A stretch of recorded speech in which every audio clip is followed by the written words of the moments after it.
ಅಮ್ಮ ಹರೇ ಶ್ರೀನಿವಾಸ ಏನ್ ಮಾಡ್ಲಿಕತ್ತಿದಿ? ಏನ್ ಮಾಡ್ತಾ ಇದ್ದಿ? 365 ಮಾಡ್ತಾ ಇದೀನಿ. ವರ್ಷಕ್ಕೆ 350 ದಿನ ಬರ್ತದಲ್ಲ, 365 ದಿನ ಬರ್ತದ ಒಂದೊಂದು ಅಂತ ಹೇಳಿ ಮಾಡ್ತಾ ಇದೀನಿ. ಏನದು? ಎಳಿಬತ್ತಿ ಶೇಷದೇವ್ರಂಗ ಮಾಡೋಕೆ ಶುದ್ಧ ಮಾಡು, ಏಳು ಎಡಿ ಮಾಡಿ ಹಿಂಗ ಮಾಡಿ ಬಾಲ ಮಾಡಿ ಇದು ಇಪ್ಪಿ ತುಪ್ಪದಾಗ ಹಚ್ಬೇಕು, ಎಣ್ಣೆಗ ಹಚ್ಬಹುದು. ಹೌದಾ? ಯಾವಾಗ ಹಚ್ಬೇಕಿದು? ಯಾವಾಗ ಹಚ್ಚಬೇಕು? ಇದು ವೈಕುಂಠ ಚತುರ್ದಶಿ.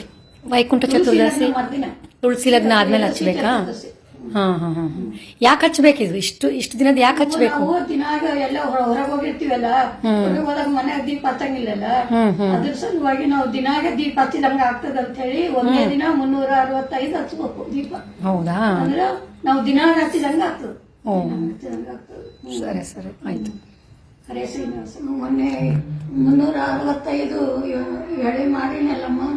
ಮತ್ತಂದ್ರೆ ಇದು ಮಣ್ಣಿನ ಪಂಟಿಗಾಗ ಇದು 7 ಎಡೆ ಮಾಡಿ ಈಗ ಒಂದು ಬಾಲ ಮಾಡಬೇಕು. ಸ್ವಲ್ಪ ಮಾಡಿ ಇದ್ರೊಳಗೆ ಅರಿಶಿನ ಕುಂಕುಮ ಹಚ್ಚಿ ನೀವು ಪಂಟಿಗೆ ಇದು ತರಿಸ್ಬೇಕು. ತರಿಸಿ ಶೇಷದೇವರ ಹಂಗ ಆಕಾರ ಮಾಡಿ ಇದನ್ನ ಹಚ್ಬೇಕಮ್ಮ. ಎಳ್ಳೆಣ್ಣೆ ತಗೊಂಡು ಹಚ್ಬೇಕು. ಇದನ್ನ ತರಿಸ್ತಾ ಇದ್ದೀನಿ, ನೋಡಮ್ಮ. ಈಗ ಮಾಡ್ತಾ ಇದ್ದೀನಿ.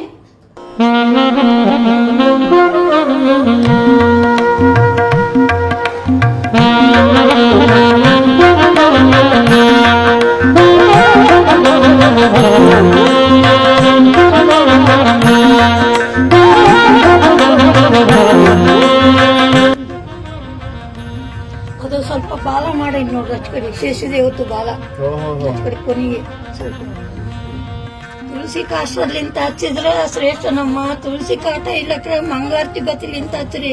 ದೇವರಿಗೆ ಮಂಗಳಾರತಿ ಬತ್ತಿಲಿಂತ ದೇವರಿಗೆ ಆರತಿ ಮಾಡ್ತೀವಲ್ಲ, ಮಂಗಳಾರತಿ ಅದನ್ನು ಶ್ರೇಷ್ಠನೇ. ತುಳಸಿ ಕಾಷ್ಟ ಸಿಕ್ಕರಂಕ ಇನ್ನ ಬಹಳ ಶ್ರೇಷ್ಠ. ಹರೇ ಶ್ರೀನಿವಾಸ ಹಚ್ಚಿ ನೋಡ್ರಮ್ಮ ದೀಪ.